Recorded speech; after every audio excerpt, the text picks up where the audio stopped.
Hello friends, welcome to Srisan Women Art. இன்னைக்கு நம்ம சேனல்ல ஒரு லெஹங்காவுக்கு லாங் ப்ளவுஸ் தைக்க போறோம். அந்த லாங் ப்ளவுஸ்க்கு லாங் பஃப் ஸ்லீவ் எப்படி வைக்கிறது அப்படிங்கறத தான் பார்க்க போறோம். இதுதான் அந்த ஸ்கர்ட். இதுக்கு ப்ளவுஸ் பீஸ் பாருங்க தனியா வாங்கிட்டு வந்து கொடுத்திருக்காங்க.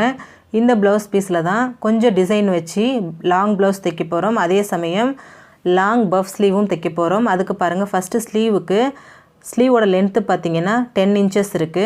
10 inchesல ஃபர்ஸ்ட் நம்ம மேலே இருந்து பஃப்க்கு நம்ம தனியாக கட் பண்ணி எடுக்க போகிறோம். ஃபர்ஸ்ட் பேப்பர் கட் போட்டுக்கோங்க. மேலே 5 inches கீழே 5 inches வருது.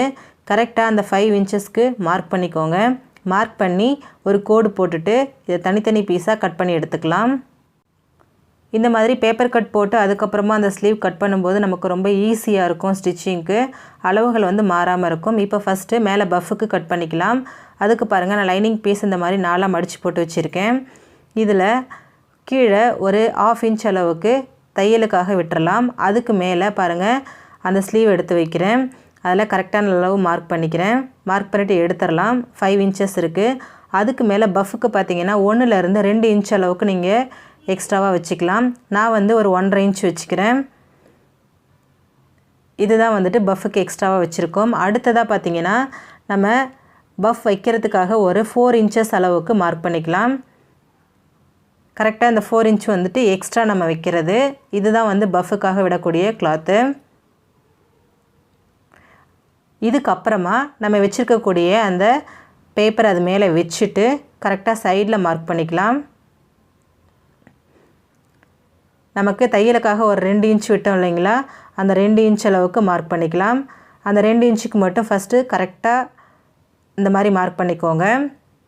இதுக்கு மேலே வரும்போது அங்கே என்ன அளவு இருக்கோ அதிலேருந்து ஷேப் எடுத்துக்கலாம். இதுக்கு வந்து ஃப்ரண்ட்டு பேக்கு அப்படிங்கிற அளவுகள் கிடையாது. பஃப் ஸ்லீவ் அப்படிங்கிறதுனால 4 பீஸும் ஒரே மாதிரி தான் வரும்.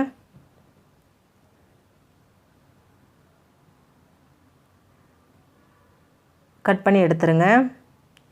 இப்போ பாருங்கள் சென்டரில் மட்டும் லைட்டாக நான் கட் பண்ணி விட்டுக்கிறேன் அடையாளத்துக்காக. கீழ்ப்பக்கமும் அதே மாதிரி கட் பண்ணி விட்டுக்கலாம். இப்போது நமக்கு பஃப் ரெடி ஆகிடுச்சு. இதுக்கு பாருங்கள் நான் ப்ளவுஸ் பீஸ் எடுத்து வச்சுருக்கேன். அந்த பஃப்ஃபுக்கு மட்டும் ஸ்கர்ட் கலருக்கு நான் வேறு கிளாத் கட் பண்ணி வச்சுருக்கேன். அடுத்ததாக அந்த நார்மல் ஸ்லீவ் அளவு கட் பண்ண போகிறோம். அதுக்கும் பாருங்கள் நான் லைனிங் பீஸ் எடுத்து இந்த மாதிரி 4 மடித்து வச்சுருக்கேன். இப்போது அது மேலே இந்த பேப்பர் கட் வச்சுக்கலாம். கரெக்டாக வச்சுக்கோங்க. வச்சுட்டு கீழே தையலுக்காக ஒரு 1/2 inch ப்ளஸ் மேலே தையலுக்கு ஒரு 1/2 inch எக்ஸ்ட்ராவாக விட்டுக்கலாம். இப்போது கரெக்டாக அளவில் நம்ம கட் பண்ணி எடுத்துடலாம். இப்போது இதே அளவுக்கு நான் ப்ளவுஸ் பீஸ் எடுத்து வச்சுருக்கேன். அதையும் இந்த லைனிங் பீஸ் என்ன அளவு இருக்கோ அதே அளவுக்கு வச்சுட்டு அந்த எக்ஸ்ட்ரா இருக்க பீசஸ் எல்லாம் கட் பண்ணிடலாம். அவ்வளோதாங்க, நமக்கு கட்டிங் ஒர்க் முடிஞ்சது. இப்போ நம்ம ஸ்டிச் பண்ண ஆரம்பிக்கலாம். பாருங்கள் ஃபஸ்ட்டு அந்த பஃப் நம்ம ரெடி பண்ண போகிறோம். அதுக்கு லைனிங் பீஸையும் ப்ளவுஸ் பீஸையும் ஃபஸ்ட்டு நம்ம தையல் போட்டு ஜாயின் பண்ணிக்கலாம். எல்லா பக்கமும் தையல் போட்டு ஜாயின் பண்ணிக்கோங்க. இது பார்க்குறதுக்கு தான் ரொம்ப கிராண்டாக ரொம்ப கஷ்டமாக இருக்க மாதிரி தெரியும். ஆனால் கட் பண்ணி ஸ்டிச் பண்ணுறது ரொம்பவே ஈஸி. அளவுகள் வந்து நம்ம கரெக்டாக மென்ஷன் பண்ணோம் அப்படின்னா எதுவுமே உங்களுக்கு ரொம்ப ஈஸி தாங்க. பாருங்கள் சுற்றியும் தையல் போட்டாச்சு. தையல் போட்டதுக்கு அப்புறமா அங்கங்கே இருக்கக்கூடிய அந்த எக்ஸ்ட்ரா பீஸ் எல்லாத்தையுமே நம்ம கட் பண்ணி எடுத்துக்கலாம். இப்போ இதில் பஃப் வைக்க போகிறோம். ஃபஸ்ட்டு தையலுக்காக ஒரு 2 inch விட்டு இல்லைங்களா, அது 2 inch மார்க் பண்ணிக்கலாம். அடுத்ததாக ஒரு 3.5 inch அளவுக்கு நான் மார்க் பண்ணிக்கிறேன். கரெக்டாக 2 + 3 5.5 inch விட்டுருக்கேன். இதே மாதிரி அந்த பக்கமும் 2 + 3 5.5 inch அளவுக்கு நம்ம மார்க் பண்ணிக்கலாம். இப்போது அந்த கிளாத்தை விட்டுட்டு சென்டரில் நமக்கு என்ன அளவுகள் இருக்குது இல்லைங்களா எக்ஸ்ட்ராவாக, இதை மட்டும் ஃப்ரில்ஸ் வைக்க போகிறோம். நம்ம வைக்கக்கூடிய ஃப்ரில்ஸ் பார்த்திங்கன்னா ரொம்ப பெருசாக பட்டையாக வைக்கக்கூடாது. எந்த அளவுக்கு உங்களுக்கு குட்டி குட்டியாக சின்னதாக வைக்க முடியுமோ அந்த அளவுக்கு சின்னதாக வைங்க. அப்போ தான் பார்க்குறதுக்கு நமக்கு ரொம்ப அழகாக இருக்கும். நான் வந்து கையிலே லைட்டாக அந்த மாதிரி தள்ளிவிட்டு வச்சிடுறேன் ரொம்ப ஈஸியாக. உங்களுக்கு இதுக்கு ஏதாவது ஒரு ஊசி மாதிரி நீடில் மாதிரி கம்பி மாதிரி வச்சு கூட நிறைய பேர் பண்ணுவாங்க. அப்படி பண்ணுறதா இருந்தாலும் அது உங்களோட விருப்பம்தான். பாருங்கள் பண்ணியாச்சு. இப்போ இதை சென்டர் வச்சு மடிச்சிங்க அப்படின்னா உங்களுக்கு அந்த ஃப்ரில்ஸும் கரெக்டான அளவில் இருக்கும். அதே மாதிரி அந்த எக்ஸ்ட்ரா இருக்கிற பீஸும் கரெக்டாக இருக்கும்.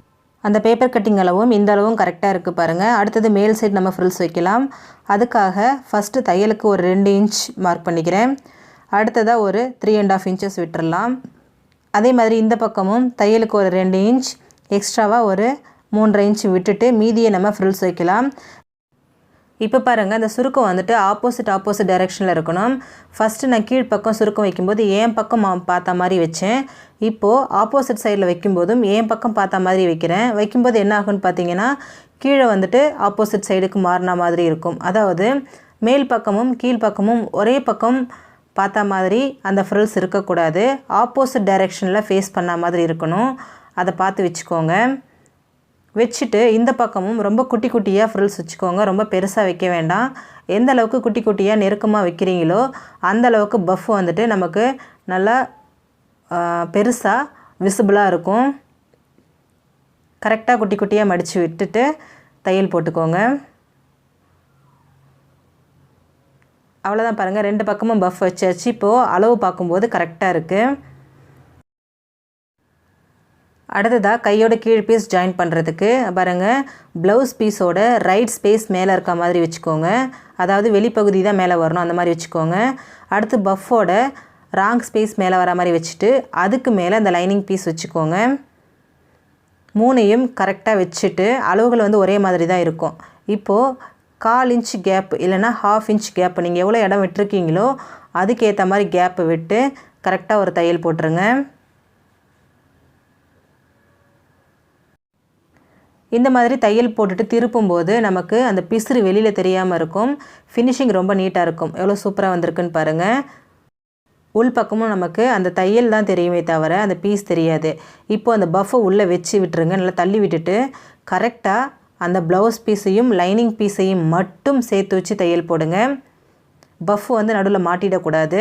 பஃப் நல்லா உள்ளே தள்ளி விட்டுட்டு இந்த 2 பீஸை மட்டும் சேர்த்து வச்சு ஒரு 1/4 இன்ச் இல்லைனா 1/2 இன்ச் கேப் விட்டுட்டு தையல் போட்டுக்கோங்க. தையல் போட்டதுக்கப்புறமா அந்த பஃபை நம்ம வெளியில் எடுத்து விட்டுறலாம். பாருங்கள் எவ்வளோ நீட்டாக நமக்கு வந்திருக்குன்னு. இப்போது கீழே வந்து ஒரு படிமான தையல் போட்டு விட்டுறலாம். ரொம்ப நீட்டாக இருக்கும். எங்கேயுமே நமக்கு அந்த பிசுறு வெளியில் தெரியாது. ஃபினிஷிங் வந்து ரொம்ப பக்காவாக இருக்குங்க. அதுக்காக தான் இந்த மாதிரி நம்ம ஸ்டிச் பண்ணுறது. இப்போது மேலேயும் இந்த இடத்துல ஒரு படிமான தையல் போட போகிறோம். இந்த இடத்துல படிமான தையல் வந்து பஃப் மேலே வரக்கூடாது. கீழே வர அந்த கிளாத் மேலே தான் வரணும். கரெக்டாக கார்னரில் போட்டுக்கோங்க. ரொம்ப கேப் விட்டு போட்டிங்கன்னா உங்களுக்கு நல்லா இருக்காது பார்க்க. அவ்வளோதான் பாருங்கள், நமக்கு ரொம்ப சூப்பராக அந்த பஃப் ரெடி ஆகிடுச்சு. இதுதாங்க நமக்கு அந்த லாங் பஃப் ஸ்லீவ். இதில் நம்ம ஒரு 2 இன்ச் அளவுக்கு தையலுக்கு விட்டோம் இல்லைங்களா, அந்த 2 இன்ச் கரெக்டாக மார்க் பண்ணிவிட்டு இப்போது ஒரு தையல் போட்டு ஜாயின் பண்ணிவிட்டு அதுக்கப்புறம் காட்டுறேன் பாருங்கள். கரெக்டாக தையல் போட்டுட்டு இதை நம்ம திருப்பிக்கலாம்.